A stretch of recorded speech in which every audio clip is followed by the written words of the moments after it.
Ce 17 avril marque la journée mondiale de lutte contre l'hémophilie. Ici en Côte d'Ivoire, une conférence de presse a eu lieu pour commémorer cette journée. Pakinou, moment d'effervescence et de réjouissance en pays baoulé. Dans cette édition, nous verrons comment se font les préparatifs de ce rendez-vous dans les villages baoulés du Bassa-Centra. Bonsoir, merci de suivre le 19h. Chaque année, le 17 avril, la communauté internationale célèbre la journée mondiale de l'hémophilie. Le but est de sensibiliser un large public aux réalités d'une maladie peu connue et de mobiliser le plus grand nombre en faveur de l'intégration des patients. Pour marquer cette journée ici en Côte d'Ivoire, une conférence de presse a eu lieu au plateau. Les conférenciers ont tenté de présenter la maladie au public. Clément Bocou.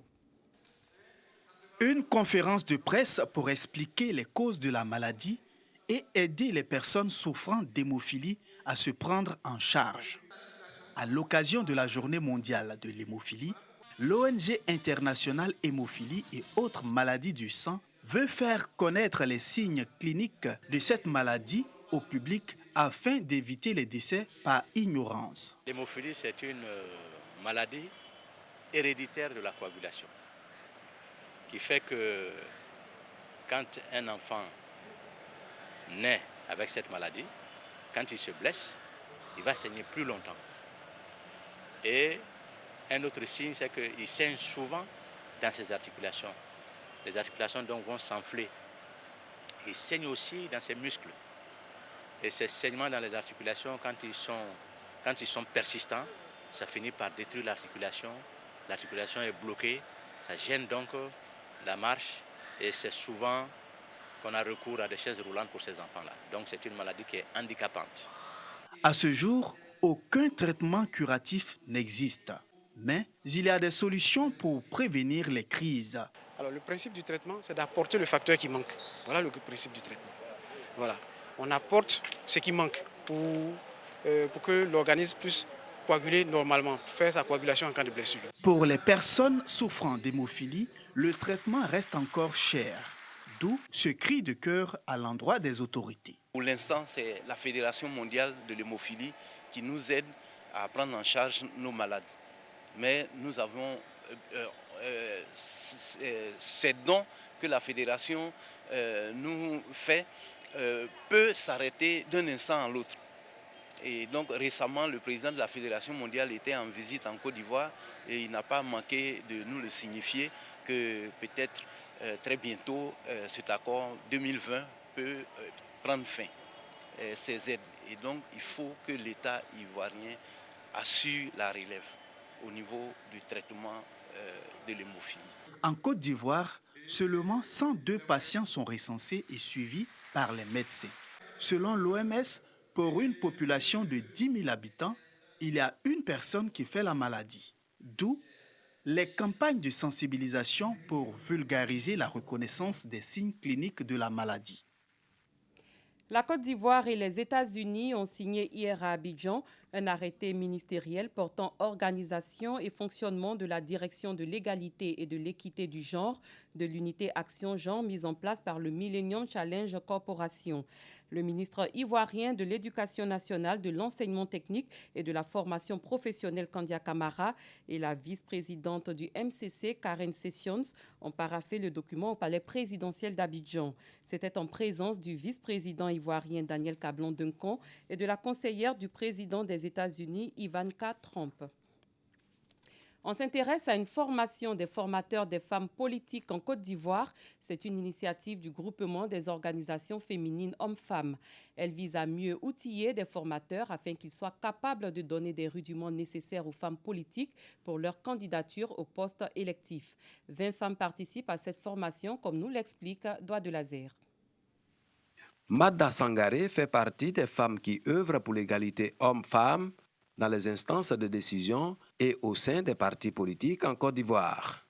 Pour renforcer sa capacité de leader politique, elle s'est inscrite à l'atelier de formation des formateurs de femmes en politique. Cette formation nous permettra au moins de nous assumer, d'avoir une certaine sérénité, de croire surtout en nous. C'est pourquoi nous tenons cette formation. Cet atelier de formation est initié par le GOF, Groupement des organisations féminines pour l'égalité hommes-femmes. Il vise à mettre en place un pool de ressources humaines féminines capables de transmettre aux femmes politiques des rudiments nécessaires pour leur candidature aux différentes élections locales. Plusieurs thématiques seront abordées selon les initiateurs. Ces femmes-là sont formées sur la législation en matière des élections, sur comment on s'organise, comment on prend la parole, comment on mobilise les ressources. Nous disons, par exemple, quand vous avez des représentants dans un bureau de vote et que vous ne leur dites pas, s'ils ne sont pas d'accord, qu'ils peuvent signer les PV, en y mettant des mentions pour dire que nous ne sommes pas d'accord pour telle ou telle raison, eh bien, il va de soi que ça va vous rattraper. En Côte d'Ivoire, la représentativité des femmes sur la scène politique est encore faible. Une seule femme élue sur 31 postes de conseillers régionaux et 15 sur les 197 postes de maire. Sur les 33 sénateurs nommés le 3 avril dernier, 11 sont des femmes. Un geste qui devra booster le leadership féminin dans les partis politiques, selon la ministre de la Famille, de la Femme et de l'Enfant, Ramata Ly Bakayoko. Renforcer la participation des femmes dans les assemblées élues, et ça fait partie des axes prioritaires du gouvernement. Certaines femmes n'ont pas confiance en elles alors qu'elles ont des capacités et ces formations vont révéler ces capacités en elles, révéler leurs aptitudes à être candidates, leur aptitude à communiquer. 20 femmes vont participer à cette formation des formateurs qui va durer 5 jours. Le ministre de l'Intérieur et de la Sécurité invite les participantes à la rigueur afin d'acquérir des connaissances nécessaires à transmettre à d'autres femmes pour leur engagement dans la politique nationale. À saisir cette belle opportunité pour profiter au maximum des enseignements qui vont être dispensés pour que nous ayons des candidates averties et que nous ayons le plus grand nombre de femmes élues possible à nos prochaines élections. Le GOF s'est donné pour mission la promotion de l'égalité de l'homme et la femme en politique. Depuis 2015, l'organisation entreprend plusieurs activités de formation et de lobbying en vue d'accompagner les femmes à prendre une part active dans la politique ivoirienne. Paquinou, c'est dans quelques jours, véritable moment de retrouvailles et de réjouissance. Paquinou, où la fête de Pâques est très prisée, notamment en pays baoulé. Dans la boucle du cacao, les villages et campements baoulés sont en effervescence. Pour nous faire part de ces préparatifs, notre correspondant dans le Bas-Sassandra Samkonan s'est rendu dans la sous-préfecture de Méagui. Voici son point. Broukwasi Lucien est planteur à Méagui, précisément dans le village de Norbert Carrefour. Ce paysan est venu des Béoumi il y a de cela plusieurs années, à la recherche de forêts pour cultiver le café et le cacao. Comme chaque année, à la même période, il se prépare pour aller au village, retrouver les parents. C'est ça là, il est prêt pour faire mon transport, pour aller au village. Donc, c'est ça, je suis là, mais au soleil comme ça. Déjà, l'acheteur est venu voir. Il dit si ça ne va pas, il va me prêter l'argent, il est parti. Donc, si ce n'est pas sec, lui-même va s'occuper de ça. C'est à cause de ça, je suis dans le soleil là. Est-ce que vous êtes obligé d'aller en Pâques? Oui, je suis obligé de partir en Pâques. Parce que je dois aller voir les parents. Parce que les parents, quand je ne les vois pas, mon cœur n'est pas en place. Donc, chaque année, il doit voir les parents. Bon, quand il m'envoie comme ça, il envoie au moins 2 poulets, 3 poulets. Bon, les parents tuent, on fait les sacrifices et puis il vient. À Norbert Carrefour, tout comme dans les autres villages et campements de la nouvelle boucle du cacao, la période de Pâques reste le moment ou jamais de se rendre au village. C'est dans le mois de Pâques que les parents peuvent se croiser là-bas. Donc ils vont partir pour s'entendre et en partant, elle a prévu quelque chose pour les parents et certaines personnes vont envoyer de l'argent pour aider les parents et à s'occuper des familles qui sont là-bas. Encore aider les parents aussi à pouvoir travailler dans leur champ d'anacade. Les gens, quand eux, ils s'en vont là, c'est pour se marier. Par exemple, si elle n'est pas mariée, si elle arrive là-bas, qu'il y a un jeune qui n'est pas marié aussi, les deux peuvent se croiser pour se marier. Dans les villages et campements baoulés de la zone forestière du Bas-Sassandra, les tailleurs sont parfois débordés en cette période, à l'image de Kofi Paul, le seul tailleur de ce village. C'est les retardataires qui viennent au dernier moment. Souvent, si on essaie de donner un rendez-vous, mais on fait tout pour pouvoir veiller jusqu'au petit matin pour que tout le monde soit satisfait. Il y a des uniformes où on est dessus, on n'a pas encore fini totalement. Parce que deux uniformes qui sont là, qu'on est en train de faire d'abord, on n'a pas encore totalement fini. Il y en a beaucoup, il y a des uniformes qui sont là aussi. Tout ça là, c'est pour la fête des Pâques. Pour rendre le voyage beaucoup plus agréable et convivial, des convois sont organisés. Pour aller au village maintenant, on a demandé un convoi. Nous allons partir avec ce convoi. On descend à Botro. Werme Suleiman est un ressortissant burkinabé qui a épousé une femme baoulée. Depuis, il est devenu un inconditionnel de Pakinou. Chaque année, on va à Pâques. Vraiment, quand on va vraiment, c'est intéressant. Bon, les baoulés, c'est manger, vraiment, ils reçoivent les étrangers bien. Bon, vraiment, je suis très content. Cette joie de retrouvailles en cette période de Pâques 2019 dans le V-Baoulé va manquer plus d'un pour des raisons diverses. Cette année, comment je voudrais partir, mais je suis malade à cause de ça, je ne peux pas partir. Comment je n'ai pas envie de partir, c'est ça, ça me fait mal. Bon, il ne pourra pas partir parce qu'il n'a pas eu assez d'argent, donc il ne pourra pas partir. Je suis là cette année, il fait au campement. Si l'année prochaine ça va, il peut aller. Pour ce dernier dimanche avant la Pâques, il faut bien célébrer dans la ferveur la fête du Rameau et prier le Seigneur afin de bénir le voyage. Abidjan va abriter pendant 3 jours la première édition du Carnaval international des entreprises de Babi. Il s'agit d'une plateforme d'échange et de promotion dans plusieurs domaines, dont la culture et le tourisme. Plusieurs thématiques vont être abordées lors de cette rencontre. On en sait plus avec nous, Sangaré et Clément Beaucoup.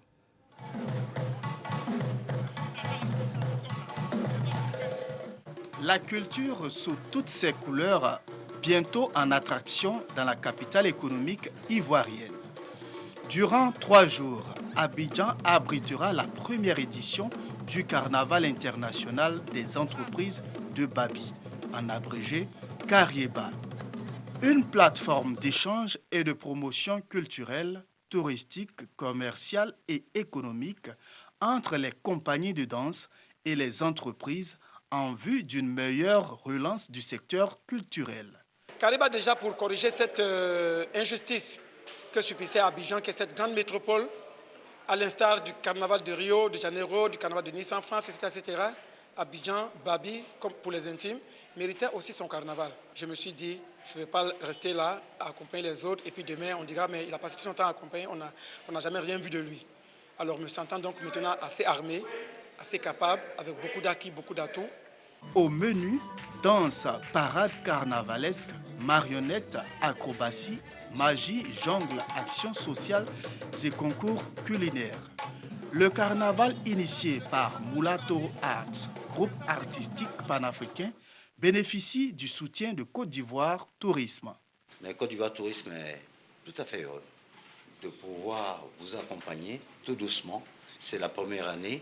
Petit à petit, on est en observateur, voir comment est-ce qu'on peut améliorer ce carnaval. Merci d'organiser ce festival, qui est un grand événement qui doit réunir également les Ivoiriens et les Antillais.